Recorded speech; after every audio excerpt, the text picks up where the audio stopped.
اب آئیے دوسری منزل کا جہاد. اب تم نے جب اپنی شخصیت کو ایمان کے رنگ میں رنگ لیا، دیکھیے یہ لفظ میری زبان پر آیا، رنگ لیا، تو میں سمجھتا ہوں اور بھی بہت سے حضرات کا ذہن منتقل ہوا ہوگا، صبغۃ اللہ ومن احسن من اللہ صبغہ، اللہ کا رنگ. اور کون سا رنگ بہتر ہو سکتا ہے اللہ کے رنگ سے؟ اللہ کے رنگ میں رنگے گئے. اب کیا کام ہوگا؟ اب اسی اللہ کی بندگی کی دعوت لے کر کھڑے ہو جاؤ.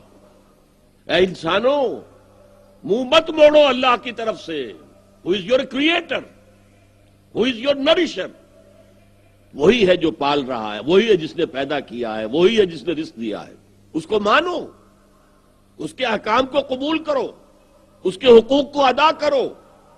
یہ دعوت، یہ تبلیغ جو لوگ کریں گے، پہلے وہ دین کو سمجھیں گے تو کریں گے نا.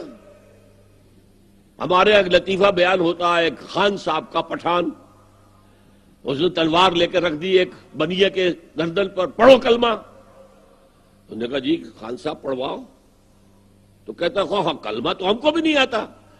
تو اگر آپ کا یہ حال ہے تو آپ کیا تبلیغ کریں گے؟ کس بات کی تبلیغ کریں گے؟ یہ تو ہوتا ہے، مسجد کی حرمت پر ہم کٹ مریں گے، حضور کے نام پر ہم کٹ مریں گے، جانے دے دیں گے، تو یہ سارا کام تو ہو جائے گا. تو جوش کی بات ہے، حمیت کی بات ہے.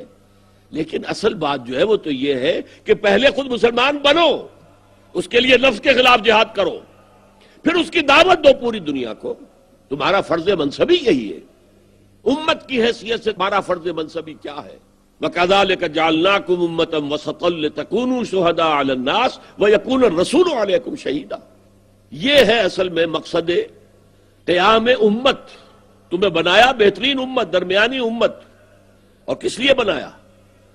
تاکہ تم تمام نوع انسانی پر اللہ کے دین کی گواہی دو، اپنے قول سے، اپنے عمل سے، اجتماعی سطح پر بھی، انفرادی سطح پر بھی.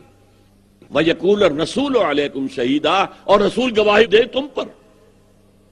رسول نے اپنی 23 سالہ جد و جہد کے ذریعے پہلے تو اپنی ذات کے حوالے سے گواہی دی، سچے ہیں، امین ہیں، صادق ہیں، امانت دار ہیں. یہ کہا گیا کہ نہیں؟ آپ نے زبان سے تبلیغ کی، یا ایھا الناس قولوا لا الہ الا اللہ تفلحوا، اے لوگوں کہو اللہ کے سوا کوئی معبود نہیں، تم فلاح پا جاؤ گے، تم کامیاب ہو جاؤ گے. تو یہ دعوت ہو رہی ہے حضور صلی اللہ علیہ وسلم کے ذریعے سے. پھر جو بھی آپ پر ایمان لائے وہ بھی دعوت میں لگ گئے. آپ کو معلوم ہونا چاہیے کہ حضرت ابو بکر صدیق اولین مومن ہیں. اگرچہ ہمارے ہاں اس میں جھگڑا چلا سب سے پہلا مومن کون ہے. اب ایک حضرات ہیں کہتے ہیں سب سے پہلے حضرت علی ایمان لائے، کوئی کہتے ہیں سب سے پہلے ابو بکر ایمان لائے. پھر ہمیں یہ معلوم ہوتا سب سے پہلے تصدیق کرنے والی تو آپ کی زوجہ محترمہ حضرت خدیجہ تھی. تو ایک فارمولہ بنایا گیا، مردوں میں، آزاد مردوں میں سب سے پہلے ایمان لانے والے ابو بکر، عورتوں میں سب سے پہلے ایمان لانے والی خدیجہ رضی اللہ تعالی عنہما، بچوں میں سب سے پہلے ایمان لانے والے حضرت علی رضی اللہ تعالی عنہ، اور غلاموں میں سب سے پہلے ایمان لانے والے زید بن حارثہ رضی اللہ تعالی عنہ. یوں سمجھئے کہ حضرت ابو بکر جیسے ایمان لائے، جیسے کہ آپ دیکھتے ہیں قرآن مجید میں کہ جنوں کے ایک گروہ نے حضور سے قرآن سنا، اور یہ وادی نخلہ میں ہوا تھا. اور میرا خیال ہے یہ واقعہ اس وقت ہے جبکہ آپ طائف گئے تھے اور وہاں آپ پر پتھراؤ ہوا تھا اور بہت ہی آپ کے ساتھ توہین آمیز سلوک ہوا تھا. وہاں سے واپسی پر آ رہے تھے، اور نخلہ یہ اصل میں مکے سے طائف کو 2 راستے جاتے ہیں، ایک طریق الجبل کہتے ہیں، پہاڑی علاقہ. جاتے ہوئے تو حضور اس سے گئے تھے، آپ خفیہ رکھنا چاہتے تھے، وہ بڑا سخت راستہ تھا. آتے ہوئے پھر آپ سادہ جو سیدھا راستہ ہے طریق السیل کہلاتا ہے، جس کے ذریعے سے کہ سیلاب آتا ہے طائف میں کی پہاڑیوں پر، جب بارش ہوتی ہے تو پھر وہ سیل آتا ہے مکے کی طرف، اور اس میں نخلہ نام کا ایک مقام ہے. تو وہاں آپ فجر کی نماز پڑھ رہے تھے یا پڑھا رہے تھے، اس لیے کہ حضرت زید بن حارثہ ساتھ تھے. ایک امام ایک مقتدی جماعت ہو رہی ہے. قرآن جب آپ نے پڑھا تو جنوں کی ایک جماعت وہاں سے گزر رہی تھی، وہ رک گئی، ٹھٹک گئی، اور قرآن سنتی رہی. فوراً ایمان لے آئی، اور نہ صرف ایمان لے آئی، فوراً اپنی قوم میں جا کر یا قومنا اجیبوا داعی اللہ، اے ہماری قوم کے لوگوں انا سمعنا قرآنا عجبا یہدی الی الرشد فآمنا بہ، ہم نے ایک عجیب قرآن سنا ہے، بہت اعلیٰ، بہت میٹھا کلام، بہت ہی ہدایت دینے والا کلام، اور جو ہدایت دے رہا ہے سیدھے راستے کی، ہم ایمان لے آئے، اور اس کے فوراً بعد جا کے وہ داعی بن گئے، مبلغ بن گئے۔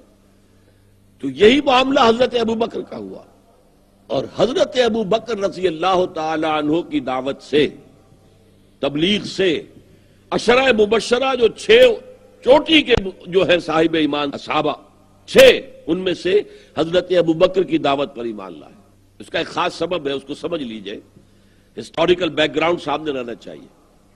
نبی اکرم صلی اللہ علیہ وسلم کا جو مقام اپنی جگہ تھا اور جو مرتبہ اللہ کی نگاہ میں تھا، وہ تو ہمارے فہم سے بالا تر ہے۔ کتنا بلند تھا، کتنا بلند تھا، کتنا بلند تھا۔ دنیاوی اعتبار سے آپ کا کوئی خاص سٹیٹس نہیں تھا، نہ دولت تھی، یتیم تھے، والد کچھ بہت دولت چھوڑ کر مرے نہیں تھے، پھر رہے ابو طالب کے پاس زیر تربیت، تو وہ قلاش تھے بالکل۔ اس دور میں تو حضور بھیڑیں بکریاں چراتے تھے، خدا فرماتے ہیں میں چند چکوں کے عوض قریش کی بکریاں بھیڑیں چرایا کرتا تھا، علی قرارید، اور وہ سپورٹ کرتے تھے جو ہے ابو طالب کے گھر کو۔ بعد میں آپ کے پاس دولت آگے بھی، لیکن بیوی کی تھی، عرب معاشرے میں بیوی کی دولت جو ہے وہ کوئی قابل عزت سے تو نہیں تھی۔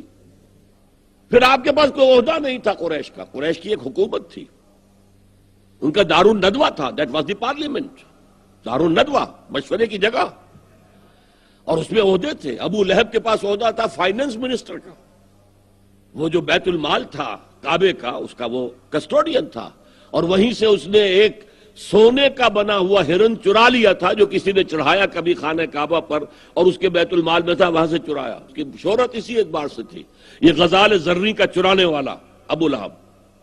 بہرحال حضور کے پاس کوئی عہدہ نہیں تھا۔ اب حضرت ابو بکر رضی اللہ تعالیٰ عنہ ایک طرف تو تاجر تھے، 40,000 درہم کا سرمایہ تھا ان کا اس وقت جب ایمان لائے، دوسری طرف عرب کی قبائلی زندگی میں یہ بہت سینسٹیو پوزیشن کہ قتل کے مقدموں میں دیت کا فیصلہ کرتے تھے حضرت ابو بکر۔ فلاں نے فلاں کو مارا ہے، قتل کر دیا، کتنے اونٹ ہوں گے؟ 100 اونٹ ہوں گے، 150 ہوں گے، 200 ہوں گے، 1000 ہوں گے، یہ فیصلہ کون کر رہا ہے؟ ابو بکر رضی اللہ تعالی عنہ۔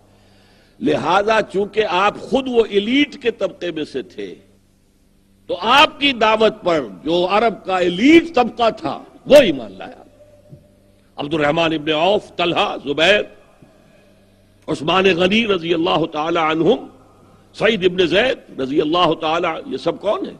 سعد ابن ابی وقاص رضی اللہ تعالی عنہ، ابو بکر کی دعوت پر ایمان لائے۔ تو دوسرا کام ہے دعوت و تبلیغ، اللہ کا پیغام پہنچانا، اور اس کے ہم اتنے ذمہ دار ہیں کہ اللہ کے ہاں پوچھ گچھ ہوگی۔ نوٹ کیجئے یہ ذمہ داری کتنی نازک ہے۔ اگر کوئی رسول، بالفرض کہہ رہا ہوں، اس کا امکان کوئی نہیں، اگر وہ تبلیغ دین میں کوتاہی کرتا بالفرض، تو قوم اس کے خلاف مقدمہ لے آتی قیامت کے دن، اے اللہ یہ پیغام انہوں نے ہمیں پہنچانا تھا، انہوں نے پہنچایا نہیں، تو ہم سے کیا آپ حساب لے رہے ہیں؟ یہ عذر ختم کرنے کے لیے رسلا مبشرین و منذرین لئلا یکون للناس علی اللہ حجۃ بعد الرسل، ہم نے اپنے رسولوں کو بشیر اور نذیر بنا کر بھیجا تاکہ رسولوں کی آمد کے بعد لوگوں کے پاس کوئی دلیل نہ رہ جائے اللہ تعالیٰ کے مقابلے میں پیش کرنے کے لیے۔ اور یہ ذمہ داری سوچ لیجئے، خدا نہ خواستہ خدا نہ خواستہ خدا نہ خواستہ اگر کسی رسول سے کوتاہی ہوتی تو اس کو کتنی بڑی سزا ملتی، کوئی اندازہ کرنا چاہتے ہیں؟ حضرت یونس علیہ السلام سے تبلیغ میں کوئی کوتاہی نہیں ہوئی، کوئی کوتاہی نہیں ہوئی، کوئی کوتاہی نہیں ہوئی۔ ایک ذرا سی غلطی، خطا یہ ہو گئی کہ اللہ کی واضح اجازت آئے بغیر اپنی قوم کو چھوڑ کر چلے گئے، غصے میں بھرے ہوئے، مغاضباً اذ ذهب مغاضباً۔ تو غصہ کس کے خلاف تھا؟ قوم کے خلاف۔ یہ نہنجار سنی نہیں رہے، اتنا عرصہ ہو گیا مجھے سناتے ہوئے، لہذا میں جا رہا ہوں۔ حالانکہ اللہ کی طرف سے اس قوم کی ہلاکت کا فیصلہ ہو چکا، لیکن ابھی نبی کو وہاں سے جانے کی اجازت نہیں ہے۔ صرف اس خطا پر پکڑے گئے ہیں کشتی کے اندر گئے تو وہاں سے آپ کو معلوم ہے کہ وہ ڈگمگا رہی تھی. کشتی والوں نے کہا کوئی یہاں غلام ہے بھاگا ہوا غلام ہے کوئی, اور انہوں نے قرعہ ڈالا, وہ حضرت یونس کے نام نکلا, انہیں اٹھا کر سمندر میں پھینک دیا. اسے ایک وھیل مچھلی نے نگل لیا, ان کے پیٹ میں رہے. وہاں وہ تسبیح کی لا الہ الا انت سبحانک انی کنت من الظالمین. پھر اس اللہ کے حکم سے اس وھیل مچھلی نے پھینک دیا مکران کے ساحل پر. یہ ایک علیحدہ مسئلہ ہے کہ کہاں پھینکا تھا, اور وہ یہ گیم کا درخت کیا تھا, انبتنا علیہ شجرا من یقطین, وہ کون سا تھا, یہ علیحدہ مسئلہ ہو جائے گا. ہے بہت عمدہ پوائنٹ, لیکن یہ کہ اس وقت نہیں بحث کر سکتا میں. یہ ساری خطا کیوں ہوئی؟ صرف اس پر کہ وقت سے پہلے چھوڑ کر چلے گئے, اور تو کوئی غلطی نہیں تھی. تو رسولوں کا منصب اتنا نازک ہے. سورہ اعراف میں فرمایا گیا فَلَنَسْأَلَنَّ الَّذِينَ أُرْسِلَ إِلَيْهِمْ وَلَنَسْأَلَنَّ الْمُرْسَلِينَ. ہم لازماً پوچھ کر رہیں گے ان سے بھی جن کی طرف رسولوں کو بھیجا, اور ہم لازماً پوچھیں گے رسولوں سے بھی. ہمارا پیغام تمہارے پاس آیا تھا, تم نے پہنچایا؟ اے اللہ میرے پاس جو پیغام آیا تھا میں نے پہنچا دیا. اب کہیں گے اب تم اپنی بات کرو, تمہیں پیغام پہنچا, تم نے کیا کیا؟ اس کی ایک سادہ سی مثال بھی ہے. اگر آپ اپنے کسی دوست, اپنے کسی عزیز کو کوئی پیغام بھیجتے ہیں کسی آدمی کے ذریعے کہ بھائی دیکھنا کل شام تک میرا یہ کام ضرور کر دینا, ضرور کر دینا, ضرور کر دینا, میرا ورنہ بہت نقصان ہو جائے گا. وہ کام نہیں ہوا, آپ کا نقصان ہو گیا.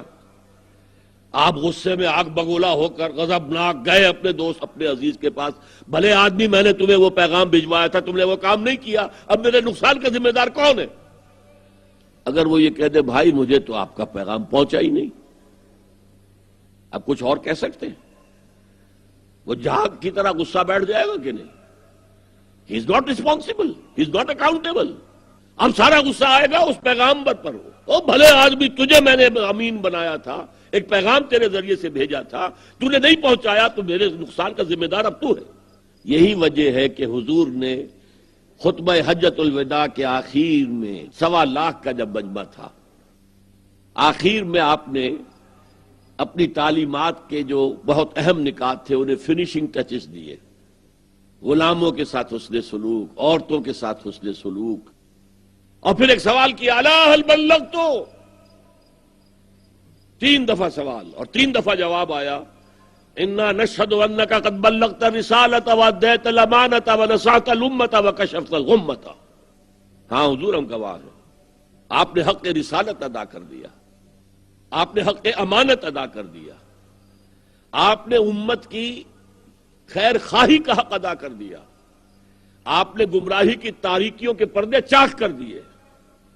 پھر آپ نے آسمان کی طرف نگاہ کی, انگشت شہادت سے اشارہ, اللہم اشہد, اللہم اشہد, اللہم اشہد, اے اللہ تو بھی گواہ ہے, یہ مان رہے ہیں کہ میں نے ان کو تیرا پیغام پہنچا دیا. آج یہی ذمہ داری امت مسلمہ پر ہے. اب سوچئے آج کے حالات میں کیا نوع انسانی کو یہ حق حاصل نہیں ہوگا کہ اللہ کی عدالت میں قیامت کے دن ہمارے خلاف استغاثہ دائر کرے, اے اللہ یہ تھے تیری کتاب کے کسٹوڈینز, یہ تھے جو بنے پھرتے تھے تیرے رسول کے عاشق, اور انہوں نے ہمیں تیرا پیغام نہیں پہنچایا. جن تک بھی پیغام نہیں پہنچا, آپ بتائیے ان تک پیغام کے نہ پہنچانے کا الزام کس پر آئے گا؟ اب اس کے لیے جد و جہد, اس کے لیے محنت, اس کے لیے ایثار, اس کے لیے قربانی. کچھ ذہین ترین نوجوان تو ایسے ہوں جو اعلیٰ علمی سطح پر اسلام کی دعوت پیش کر سکے, قرآن کی دعوت پیش کر سکے. پھر عام طور پر عام آدمی عوام کے اندر جا کر موعظہ حسنہ, اچھے واعظ کے ذریعے سے, از دل ریزت بر دل خیزت, خلوص کے ساتھ بات دل سے نکلتی ہے تو دل پر جا اترتی ہے. لیکن جو ایجوکیٹڈ ایلیٹ ہوتے ہیں ان کے دماغ میں بہت سے فلسفے گھسے ہوئے ہیں, ڈارونزم گھسا ہوا ہے, فرائیڈزم گھسا ہوا ہے, مارکسزم گھسا ہوا ہے, لاجیکل پازیٹیوزم گھسا ہوا ہے. تو ان کو جب تک صاف نہ کریں, اور یہ کہ عام آدمی تو ان کو صاف نہیں کر سکتا, وہ تو ذہین اور فطین نوجوان ہوں جنہوں نے یہ نظریے بھی گہرائی میں اتر کر جو ہے ان کا علم حاصل کیا اور قرآن کی گہرائیوں میں غوطہ زنی کی ہو، وہی صرف کر سکیں گے. اور یہ تو پھر ایک لائف لانگ فینومینن ہوگا. خیرکم من تعلم القرآن وعلمہ، تم میں سے بہترین لوگ وہی ہیں جو قرآن سیکھیں اور سکھائیں. تو یہ سارے کام، یہ جہاد کی دوسری منزل ہے. جہاد کی تیسری منزل کے بارے میں اس وقت میں تفصیل میں نہیں جاؤں گا. تیسری منزل کیا ہے؟ اللہ کے دین کو ایک نظام کی حیثیت سے قائم کرو. یہ زمین اللہ کی ہے، اس کا حکم چلنا چاہیے. جو کوئی بھی اپنا حکم چلوا رہا ہے وہ خدا کا باغی ہے، کسے باشد. چاہے وہ فرعون تھا تو اللہ کا باغی تھا، نمرود تھا تو اللہ کا باغی تھا. اور آج یہ بغاوت کتنی پھیل گئی ہے. پوری نوع انسانی مدعی ہے ہم خود ہیں حاکم. Popular sovereignty, we are sovereign. اس سے بڑی بغاوت اللہ کے خلاف آج تک دنیا میں نہیں ہوئی. یہی ہوتا تھا نا کہ ایک بڑے خدا کو بھی مانا، کچھ چھوٹے چھوٹے خداؤں کو بھی مان لیا. بس گاڈ بڑے جی سے لکھا جائے گا وہ ایک ہی ہوگا. اومنی پوٹنٹ ہوگا، اومنیشینٹ ہوگا، اومنی پریزنٹ ہوگا. یہ 3 اس کے ایٹریبیوٹس ہیں. گریک مائتھولوجی لے لیجئے، رومن مائتھولوجی لے لیجئے، اوپر تو ایک ہی ہے گاڈ. وہ بڑے جی سے لکھا جائے گا گاڈ. وَعَلَىٰ كُلِّ شَيْءٍ قدیر ہے، اومنی پوٹنٹ. بِكُلِّ شَيْءٍ علیم ہے، اومنیشینٹ. ہاں چھوٹے چھوٹے گاڈز اینڈ گاڈیسز وہ ہزاروں کی تعداد میں ہیں. ایسے ہندوستان میں کیا تھا؟ مہادیو، وہ تو ایک ہی ہے. یہ مہا تو 2 نہیں ہو سکتے. مہادیو، ہاں اس کے نیچے دیویاں دیوتا بہت سے ہیں. یہی عرب میں تھا. اللہ، وہ تو ایک ہے. قرآن میں آتا ہے بار بار وَلَئِن سَأَلْتَهُم مَّنْ خَلَقَ السَّمَاوَاتِ وَالْأَرْضَ لَيَقُولُنَّ اللَّهُ. اے نبی اگر آپ ان سے پوچھیں گے، ان مشرکوں سے، کہ اللہ اور زمین آسمان کس نے پیدا کیا، کہ اللہ نے پیدا کیے. وہ تو نہیں کہتے تھے کہ لات اور منات اور عزا اور حبل اس نے پیدا کیے، کچھ بھی نہیں. وہ کہتے تھے یہ اصل میں فرشتے جو ہے خدا کی بیٹیاں ہیں، ہم نے ان کے نام پر یہ مورتیاں بنائی ہیں. ہم ان کو ذرا ڈنڈوت کرتے ہیں، چومتے ہیں، چاٹتے ہیں، اور پانی سے نلا کر وہ پانی پیتے ہیں، یا دودھ سے دھو کر دودھ پیتے ہیں. یہ اس لیے ہے کچھ چڑھاوے چڑھاتے ہیں تاکہ یہ خوش ہو جائیں تو اللہ کے ہاں ہماری شفاعت کریں گی. ہم شفعاؤنا عند اللہ، تو اللہ کو ماننے والے تھے نا، آخرت کو ماننے والے بھی تھے، تبھی تو شفاعت کی امید رکھتے ہیں. بس صرف یہ ہے. تو یہ تھا سب سے بڑا ظلم. ان الشرک لظلم عظیم. آج کیا ہے؟ سورہ روم کی آیت کے مطابق ظہر الفساد فی البر والبحر بما کسبت ایدی الناس. اب یہ فساد، یہ بغاوت، اللہ کے خلاف یہ بغاوت بحر و بر میں پوری طرح چھا گئی ہے. پوری دنیا کے اندر سیکولرزم، مذہب کا کوئی تعلق جو ہے نظام سے نہیں ہے، اس کا کوئی تعلق کسی مذہب سے نہیں ہے. اور عوام کے نمائندے وہ حاکم ہیں، وہ اپنے اپنے حق حاکمیت کو ووٹ کی شکل میں ایکسرسائز کریں گے. جو منتخب ہو کر آ جائیں گے پارلیمنٹ میں، انہیں ہر قانون بنانے کا اختیار حاصل ہے. وہ ہومو سیکسولیٹی کو جائز قرار دے دیں، ٹھیک ہے، جائز ہے. زنا کو کہہ دیں جائز ہے، جائز ہے. آپ کو معلوم ہے پورے ویسٹ میں زنا جرم نہیں ہے، زنا بالجبر جرم ہے. آپ نے ریپ کیا، زبردستی کی ہے، عورت یا لڑکی کی مرضی کے بغیر وہ فیل کیا ہے تو جرم ہے، ورنہ نہیں ہے. اور تازہ ترین لطیفہ ہوا ہے ایک بہت اہم مسلمان ملک میں، ترکی کتنے عرصے سے کوشش کر رہا ہے، ایڑی چوٹی کا زور لگا رہا ہے کہ ہمیں بھی یورپ میں شامل کر لو، یورپین یونین کے اندر شامل کر لو. اب اس کی ناک رگڑوائی جا رہی ہے، اچھی طرح سجدے کرائے جا رہے ہیں اس سے. انہوں نے کہا تمہارے قانون میں یہ 118 قوانین ایسے ہیں کہ جو ہمارے سیکولرزم سے ٹکراتے ہیں. انہوں نے ریپیل کر دیے. بابا تم خوش ہو جاؤ، لو ہم یہ قانون کرتے ہیں ختم. ترکی میں زنا حرام نہیں تھا، حرام اخلاقی طور پر ہوگا، کوگنیزیبل آفنس نہیں. لیکن اب یہ ذرا آئی تھی پارٹی جو کچھ مذہبی جذبات کی بھی کچھ نہ کچھ جو ہے وہ اس کی کر رہی تھی نمائندگی، انہوں نے بل پیش کر دیا کہ زنا کو بھی قابل سزا قابل تعزیر جرم قرار دیا جائے۔ ادھر سے شور مچ گیا، تم آنا چاہتے ہو ہمارے ساتھ اور قانون ایسا بنا رہے ہو۔ انہوں نے اپنا بل واپس لے لیا۔ علامہ اقبال کا جو شعر ہے نا کہ میرا یہ حال بوٹ کی ٹو چاٹتا ہوں میں، ظاہر بات ہے کسی کے بوٹ کی ٹو چاٹنی ہو تو فرش پہ گرنا پڑے گا نا اس کی بوٹ کی ٹو چاٹنے کے لیے۔ ان کا یہ حکم دیکھ میرے فرش پر نہ رینگ، یہ کیا تم میرے فرش کو خراب کر رہے ہو، میرے فرش کے اوپر جو ہے رینگ رہے ہو۔ یہ حال ہے آج ترکی کا اور یورپ کا، ٹھوکرے پر ٹھوکرے مار رہے، دفع ہو جاؤ دفع ہو جاؤ، اور یہ کہتے ہیں جو کہیں آپ، جو حکم دیں، جس طرح کہیں گے ہم کر دیں گے، ہمیں اپنے اندر شامل کرنا۔ یہ مسلمانوں کی بے غیرتی، بے حمیتی کی انتہا ہے۔ عربوں کا جو حال ہو رہا ہے، جو کچھ فلسطین میں ہو رہا ہے، اپنی آنکھوں سے دیکھ رہے ہیں، لیکن ٹک ٹک دیدم دم نہ کشیدم، کچھ نہیں کہہ سکتے، کچھ نہیں کہہ سکتے، بیان بھی نہیں دے سکتے۔ یہ ضربت علیہم الذلۃ والمسکنہ، یہ کیوں ہے؟ دو جرم ہیں مسلمانوں کے، ایک تم نے دعوت پیش نہیں کی، تمہارا کام تھا دین کی شہادت دینا، گواہی دینا، تاکہ قیامت کے دن کھڑے ہو کر تم کہہ سکو، ٹیسٹیفائی کر سکو، تم پروزیکیوشن وٹنسز کی حیثیت سے کھڑے ہو کر ٹیسٹیفائی کر سکو، اے اللہ ہم نے تیرا دین انہیں پہنچا دیا تھا، now they are responsible, they are accountable. اگر نہیں کرو گے تو تم مجرم شمار ہوگے۔ اور دوسرا تمہارا جرم کیا ہے؟ تم نے ہمارے دین کو خود اپنے ملکوں میں قائم نہیں کیا۔ کہاں اسلام؟ کس ملک کے اندر اسلام ہے؟ یہاں اگر بعض سننے میں آتا ہے، ہم بھی اخبارات پڑھتے ہیں کہ بعض یہاں کے ہندو حضرات جو ہیں وہ کہتے ہیں بھئی کہاں ہے اسلام، تم بتاؤ نا۔ تم جو ہے وہ اپنے فیملی لاز کے لیے مر رہے ہو، باقی ممالک کے اندر تو فیملی لاز تبدیل بھی کر دیے گئے۔ پاکستان کے اندر ایک ڈکٹیٹر نے، ایوب خان نے، ان کے اندر ترمیم کر دی، جس سے تمام علماء نے یہ کہا کہ یہ غلط، لیکن کوئی تحریک نہیں چلائی، کوئی جانیں نہیں دی۔ یہاں پر لوگوں نے جانیں دی، موومنٹ چلائی، اور آخر کار حکومت کو گھٹنے ٹیکنے پڑے۔ ایک جمہوری ملک ہے، لوگوں کے جذبات کا لحاظ اور پاس کرنا پڑے گا۔ لیکن ہمارا کیا حال ہوا؟ ہمارا حال تو بدتر ہو گیا۔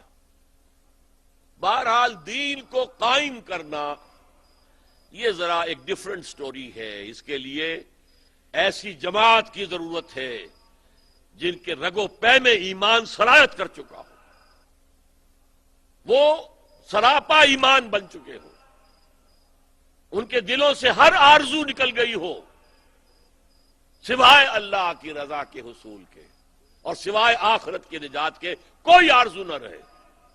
بہرحال دین کو قائم کرنے کی جد و جہد ہے، اس پر اس سے زیادہ بات نہیں کروں گا، اس کے کیا تقاضے ہیں، اس کے کیا مراحل ہیں۔